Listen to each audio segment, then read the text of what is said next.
back to Ideal Flicks, episode 8. We chose to do another Netflix original, being that of Murder Mystery with Adam Sandler and Jennifer Aniston. This movie is, I thought it was pretty good. You know, nothing special, nothing too big, not a blockbuster movie, but a solid Netflix original. I think that's what Netflix is really known for, just good quality, solid movies, and that's what I think this movie was. This movie is just about, it's about two average people pretty much going on a trip, and something crazy happens. You know, Adam Sandler, he's an FBI agent, and Jennifer Aniston is a hairdresser, and they've been married for 15 years, and Adam Sandler has always he's always promised, you know, a trip to Europe ever since the day that they got married. He promised his wife a trip to Europe, and they're the Spitzes. And so, you know, there's no spark or pizzazz like in their relationship. So, you know, he's struggling in his job. He's just an FBI agent, but he's failed his detective exam many times, and he didn't want to let her down, you know, and the relationship is just becoming boring. So he did like most men would do, and he promised something that he couldn't, you know, bring to the table, but did anyway. And so they go on the trip, and they are the trip that's planned for them, that he's already, you know, paid for and everything is planned. They just see that it's not going to be what they were offered when his wife meets this billionaire, Charles Cavendish. And so they choose to, you know, to go with him and to go on his yacht, touring around Europe, places in Europe like Monaco. And it was just a coincidence that they met in first class. She went to go get looking for some earplugs, and then this whole thing happened.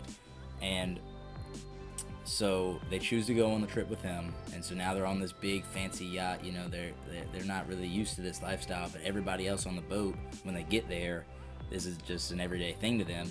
And then that's when we're introduced to everybody else in the movie, and we're shown that they all the people on the boat have a connection to this dude Malcolm Quince, who is this rich, just this rich billionaire who owns a lot of stuff and has a lot of money, and he has a will that involves everybody. But when they all get there, they come to find out that he was planning to change his will just to give it to his new wife, and his new wife was actually the ex-girlfriend of Charles Cavendish, who we met on the plane. So she left Charles for his older, this is Charles's uncle, she left Charles for his uncle to get all this money. But right before he can sign it, he's murdered. But we don't know, you know, we know somebody in the room, obviously, and we do know that it's more than one person because somebody turned the lights off and somebody actually had to kill him. So coincidence? I don't know. And you know, throughout the movie, it seems like it's actually, you know, people are trying to frame Adam Sandler and his wife, because they're the only people who were there that didn't know, you know, anybody there for pretty much for a long period of time. Everybody on that boat knew everybody for years, except for them. They'd only known Charles Cavendish for like 5 hours. So it's looking like them, and the whole movie they're pretty much trying to, you know, show that they're innocent and that they're not the people that did this, while trying to capture who actually did it and figure out what really was going on. So there's you know, there's a couple fight scenes, couple, you know, comedy wise and stuff. They throw one-liners in there and stuff, and it's pretty good. The fight scenes are made to be, you know, funny and stuff. And the one thing that I would have changed is that they made Adam Sandler's character seem like he couldn't shoot at all. Like, he's an FBI agent, but his aim was terrible, and he had a chance to, you know, stop the bad guy right there, wearing a mask. He had a chance to, you know, to shoot him in the knee, shoot him anywhere, just shoot him, and his aim was terrible, and he missed every single shot. But then right before Adam Sandler's about to get shot, he throws and hits him in the head with a plate. So then it left a scar.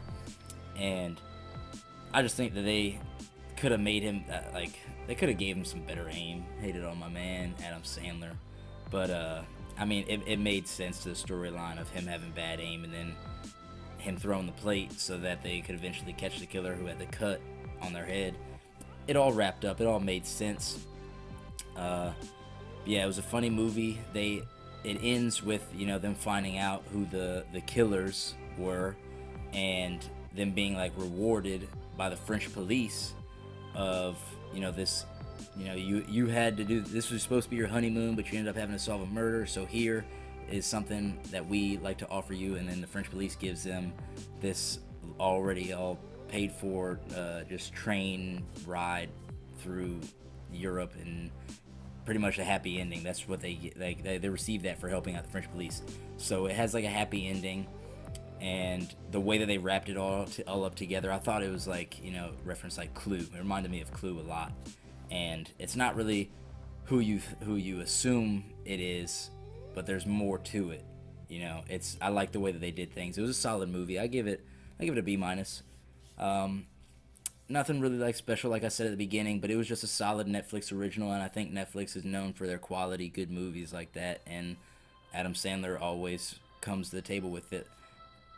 He actually is one of my favorite comedic actors, him and maybe Will Ferrell, and one of my favorite movies is Grown Ups, because I just picture that, that would be awesome, to have your best friends live right next to you and just have all your kids know each other and grow up in a nice neighborhood and just always be down to have a good time with like your bestest friends and your wife and your family and all that. That'd just be awesome. So I think this movie was good. I hope you guys go out and see it. You don't even have to go out. It's on Netflix now. And yeah, I thought it was pretty good. So with that being said, this is Ideal Flicks, and I'll see you guys next time.